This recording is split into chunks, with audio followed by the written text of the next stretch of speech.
एक हुक्म दे दिया, अब इस हुक्म को देखिए इंटैक्ट कैसा किया अल्लाह, इसको मजबूत कैसा किया। खाली हुक्म दे के छोड़ दे, ऐसा करो, उसके आसपास का कुछ नहीं करे तो बहुत बुरा हो जाता। अब मैं मिसाल नहीं देना चाहता हूँ। हाँ, आप देखिए मुल्कों में ऐसा होता है, कोई टैक्सेशन का लॉ आ जाए, उसके आगे पीछे कुछ नहीं, खाली लॉ आ जाए, अब करना क्या, और दिमाग पूरा दिमाग पाची कर ले, परेशान है क्या करना, कुछ समझ रहे हैं, एक हुक्म आ गया बस ये कर लो, बस ऐसा करना, क्या करना, कहाँ भरना, किधर भरना, नहीं भरे तो क्या, कुछ नहीं मान, बस करो। समझ रहे आप, कुरान एक हुक्म देता है तो देखिए कैसा उसको इंटैक्ट करता है। सेकंड कहा, अब जब निकाह करो कहा, तब कैसे जानवरों जैसा निकाह कर लेना, किससे करना, किससे नहीं करना, रूल होना चाहिए ना, तो रूल आया। रूल क्या आया, सूरह निसा 16 नंबर 4 आयत नंबर 23, किससे निकाह नहीं होता वो बता दिया, मतलब इसके अलावा सबसे होता।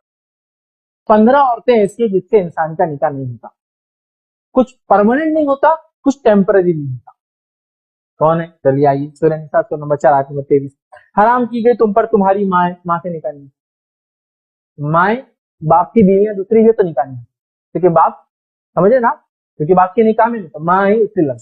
हराम की गई तुम पर तुम्हारी माए, तुम्हारी लड़कियां, लड़कियों से निकाह नहीं होता एक इंसान का उसकी, तुम्हारी बहनें, बहनों से निकाह नहीं होता, सगी, मतलब सारी चीज सगी चल रही है, तुम्हारी फूफियां, फूफियों से निकाह नहीं होता, ठीक है। इसी तरह तुम्हारी खालाएं, खालाओं से निकाह नहीं होता, ये 5 बताया भाई। इसी तरह छठा, और भाई की लड़कियां, मतलब सगी भतीजों से शादी कभी नहीं होती, तुम्हारी बहन की लड़कियां सगी भांजियों से कभी शादी नहीं, और तुम्हारी वो माए जिन्होंने तुम्हें दूध पिलाया, दूध शरीक माए, इनसे भी निकाह नहीं होता पिलाया, और तुम्हारी दूध शरीक बहनें, मतलब उस औरत से जिसका आपने दूध पिया उसकी बेटियां आपकी सगी बहन जैसी हो जाती, उससे भी शादी नहीं होती, दूध शरीक बहनें, और तुम्हारी सास, सास से कभी निकाह नहीं होता इंसान का, चाहे बीवी को तलाक भी दे दे तो भी निकाह नहीं होता, क्यों, उसकी बेटी से निकाह करने से, उससे आप शादी नहीं करते, सास याद रखिए, सास से शादी नहीं होती। इसी तरह, और तुम्हारी वो जो है परवरिश करदा लड़कियां जो तुम्हारी गोद में है, तुम्हारी बीवी से आई हुई लड़कियां जो तुम्हारे गोद में है, मतलब जिस औरत से तुमने शादी की और उस औरत को लड़कियां हैं पहले, उनसे उस मर्द का निकाह नहीं होता, हालांकि उसकी बेटियां नहीं, पहले शौहर की, लेकिन उससे शादी नहीं।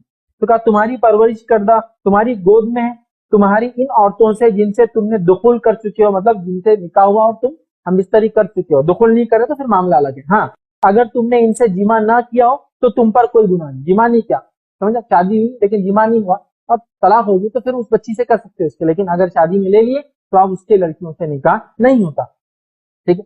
तुम्हारे सलबी सगे बेटों की बीवियां, बहुओं से भी कभी शादी नहीं होती, चाहे बेटा छोड़ क्यों ना दे तलाक, अगर उसने शादी किया है तो कभी रिश्ता नहीं होता। सगी सलबी बेटों की जो बीवियां, और तुम्हारी 2 बहनों का जमा करना।